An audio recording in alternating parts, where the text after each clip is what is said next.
All right, it is Saturday night data party. It is Independence Day here in the United States of America, and wanted to continue from where we left off last week. We talked a little bit about identifying networks of people, and I want to dig into this some more because it's something that I've been messing around with for the week, pulling in a lot of data to analyze. In the spirit of Independence Day, there are some things that, frankly, we would like to be free from. One of them is active amounts of hate online, and not like arguments, not uncivil debates, but actual racist, sexist, pick your poison, people, and the potential that some of it is not even human. So we want to identify that. We want to be able to understand that. One of the best networks to identify this on is Twitter, because it is an open system. There's plenty of data that's available, and you can, most importantly, see the connections between different groups of people. So how do you do this? How do we extract this information? Well, first we have to pick a topic that we want to know more about and identify behavior that is not great. So we're going to start with in here our pandemic stuff, which, if you remember from last week, pandemic is this batshit crazy conspiracy theory that the coronavirus is some global world domination plot to, I don't know. Anyway, it's not even worth getting into. But lots of people tweet about it. Lots of people share conspiracy theories about it, and like how 5G cell towers are spreading the virus, and aliens and tinfoil hats or whatever. Needless to say, none of that has any credibility in the scientific community. What we want to do, though, is we want to dig into all of those tweets and get a sense of who those people are. So there's two entities that are important when it comes to understanding a network. There are edges and nodes. Nodes are people, you, me, anybody who's using Twitter. And this works, by the way, with things like Instagram too. It's a lot harder to get Instagram data, and there's no good way to get it in accordance with the terms of service. Whereas if you use Twitter's API, you are in abeyance with, as long as you respect limits and stuff, you are obeying the terms of service. But there's nodes, and then there's things called edges. And edges are the paths that connect nodes. So if I tweet at you, I've created an edge and a single degree of connection from me to you. If you then reply or you retweet me or do something else, that becomes sort of a two-way edge. And what we want to do is we want to take in all of these tens of thousands of tweets. In fact, how many do we have here? We have gathered 59,000 tweets about this topic, and we're going to make ourselves a network graph. So let's go ahead and run this. One of the things that I've had running for the last week, and it has to be done very slowly because, again, of Twitter's limits, is identifying, using a neural network, the probability that an account is highly automated, that is a bot, or does nothing but retweet, etc. Because we want to identify that too. We have heard a lot, and there's some fun stuff you can go read. Just Google for it about usage of bots as part of these information campaigns by, shall we say, nefarious forces. And we want to get a sense of how bad that problem is, and then also, what do we do about it? What sorts of things can we do? So I've got the tweets. Our next step, and you'll recall this from last week, is we need to draw the network out. And there's a piece of software, it's an open source piece of software called Gephi. So let's go ahead and move this into the main window here. Gephi, go to gephi.org. It's a fun piece of software to play with, but it does require you to have sort of the individual files, and that's where that R code that we were just looking at comes into play, because you need to have that code in order to be able to generate the types of inputs that Gephi needs. Gephi typically needs comma-separated value files, again, of nodes and edges. So let's go ahead and bring in our nodes first. And these are, again, all the people themselves. And we're going to make sure that our bot score is a floating point number here. We have 42,000 unique edges, unique nodes. Let's go ahead and bring that into our spreadsheet here. And now we need to bring in our edges. And these are the connections. Okay. We have 65,000 edges between 26,000 nodes. And if we look at the visualization of this, this is going to be, in the beginning, just a big, big blob, right? So the first thing we need to do is we need to remove anybody who is just not, hey, Chip, good to see you. Nefarious forces, yes. Nefarious forces, lots of them. We need to remove everybody who's just talking to themselves, right? There's no interaction to or from them.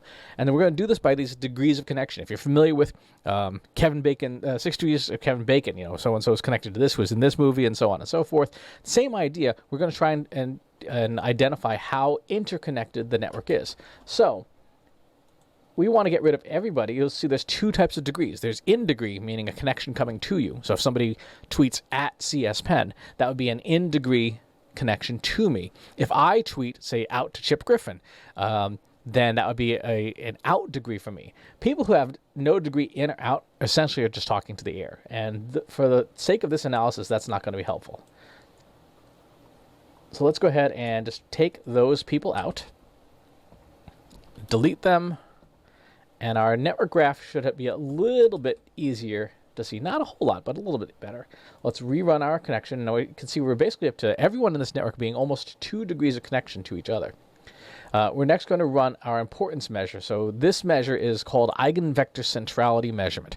And what this does is, this is like, if you're familiar with Google's PageRank, eigenvector centrality analysis is the same general idea, where if I link to your blog, and you link to a bunch of other people, and a lot of people link to your blog, then the number of connections coming in is basically says your blog must be important because a lot of people are linking to it.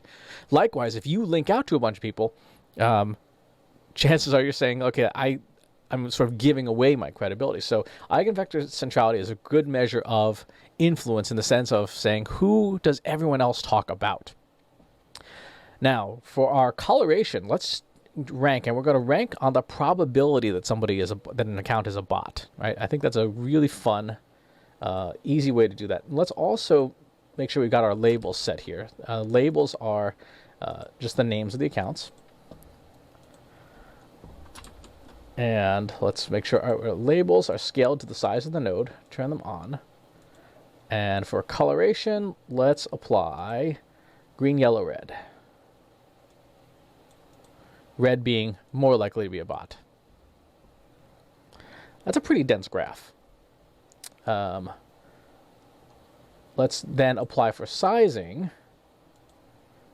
Let's start with eigenvector centrality.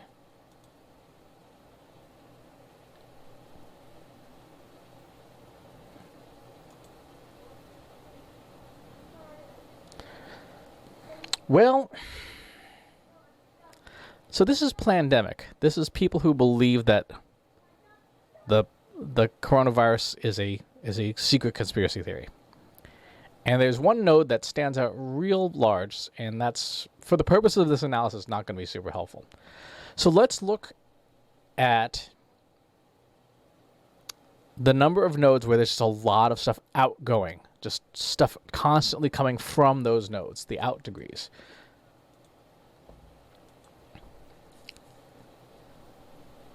Okay, we got a little bit easier to see in here, and we're going to want to simplify this and visualize it as best as we can.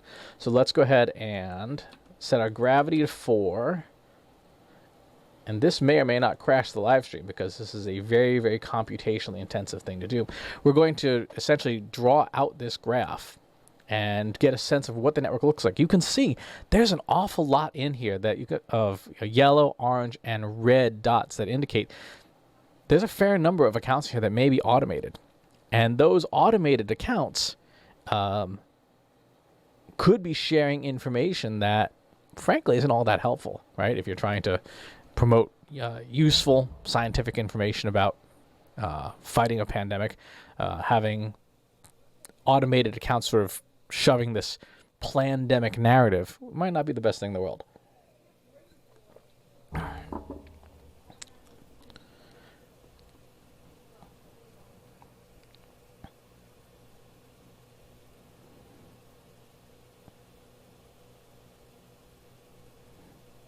Okay. It's a big graph.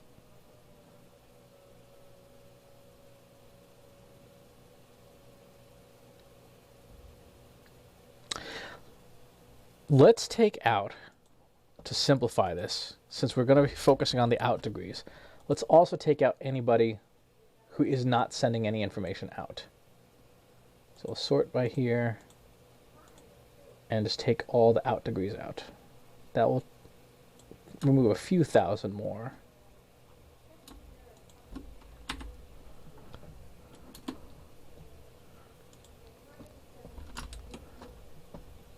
Okay, that's a bit more manageable. It's down to 17,000. But it did change the network density and made it much less dense.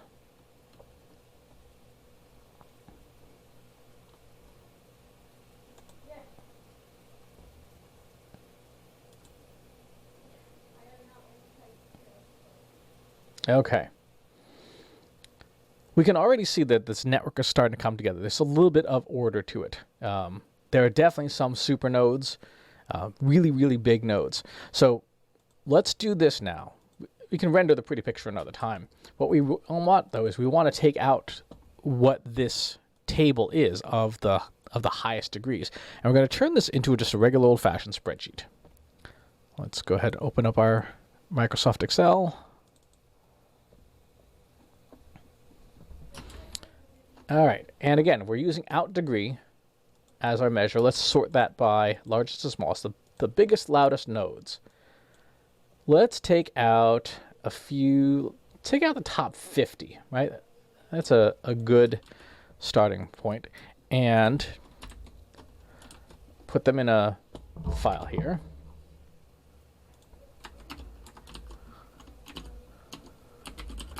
I'm going to turn this into just an array. Now, what we want to do is we've established that these are the sort of 50 loudest accounts in this whole plandemic conspiracy theory. You cannot and should not be able to get rid of an account just because it is sharing information that you disagree with. But you absolutely can get rid of an account if they're spreading hate speech. That's pretty straightforward. So our next step is to see, to validate, are any of these accounts actually doing that? So let's put them into a new piece of code here. And what we're going to do is we're going to assess whether these accounts are using hate speech. Now, here's the catch. Hate speech is still a little vague, right? There are some terms that, can be used in different contexts and things like that. But for the purposes of this exercise, what I've done is I've put together a list of essentially basic hate keywords, things that you really should never call people.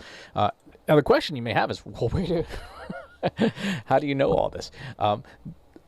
There are some really great resources online. The ADL, for example, has a fabulous database of hate speech, hate symbols, slang, slogan, stuff like that. And a lot of it's extractable, a lot of it's downloadable, so you can download that data and put it into a data set. You can also get information. There's another fantastic one called the Racial Slur Database. There are also sexist and gender slur databases.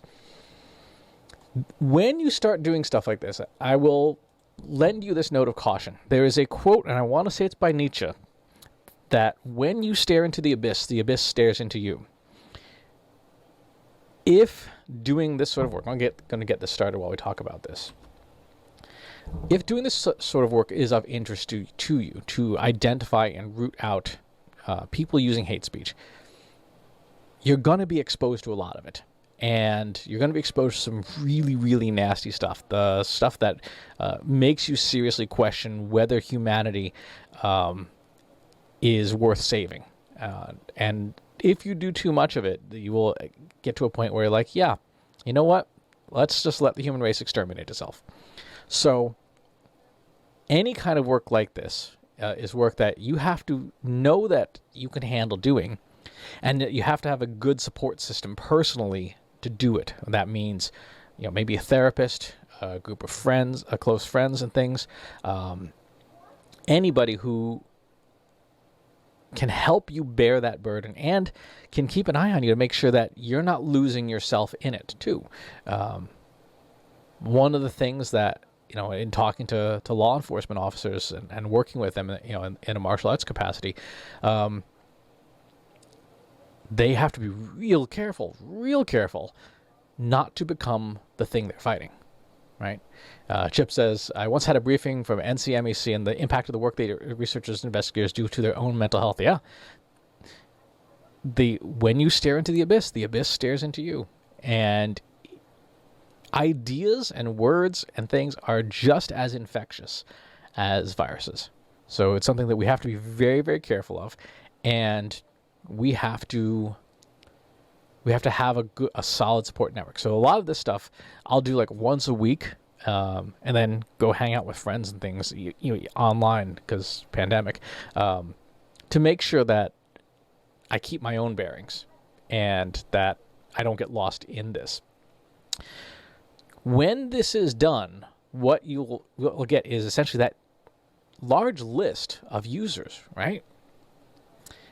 And we're going to look at, essentially the software is going to pull their last 100 or so tweets and just do simple bag of words matching. Like, in the context of the pandemic conspiracy theory, right? There's absolutely no reason that you should ever be using the N-word, right? There are cases where, and certainly, like black people can use the N-word. That is their word, right? 100% theirs. They've retaken it, and they should be using it. Nobody else. And so in the context of this conspiracy theory and the audience that it's in, you can feel pretty confident that somebody using that particular word in this context is not using it in a positive way. So what we'll get is, let's go to our code folder here. We get a list. We get a list of these accounts and scored by the number of different words that they've used. And so now the next step is, and this is where it can get a little dodgy, you then have to take these and manually go check them. And when you manually check them on Twitter, what you can do is immediately just hit the report button and report it for hate speech, report it for this or that or whatever. Again, it's not really good for your mental health in the long term, but it is something that allows you to look at these highly networked people. And I work on the premise that in these networks, we know this is true for network theory, right? There are nodes that just are little and spouting hate and whatever. But there are some of these hubs of the network.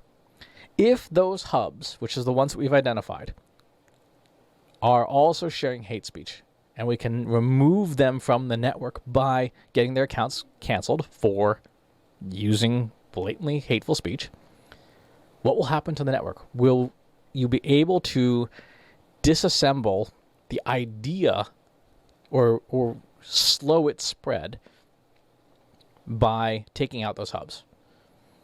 Now, again, I want to emphasize, we're not censoring somebody's ability to spread batshit crazy conspiracy theories, even though it is publicly harmful. We are absolutely censoring them for using hate speech. And so this is the experiment to see if we do this, how it goes, and what the impact is on the network overall. So ideally in 30 or 60 days or whatever, after Twitter goes and reviews the reports and validates that, yes, in fact, this person is using the N-word 440 times an hour and is, foaming at the mouth, and that account gets canceled. What happens? What happens to the network? What happens to the idea that's being spread? That's what we want to find out. Because if we can help to slow willfully malicious ideas, not points of civility, not points of debate, not points of political philosophy, but just outright stupidity that contradicts basic scientific evidence and data, which is what I care about. Can we help? Can we make a difference? So I would encourage you, as part of your own work, to look at ideas like this, concepts like network graphing and the use of network graphing technologies, concepts like using neural networks to score sentiment, even as simple as bag of word stuff, to stop willful, harmful misinformation. Give that some thought.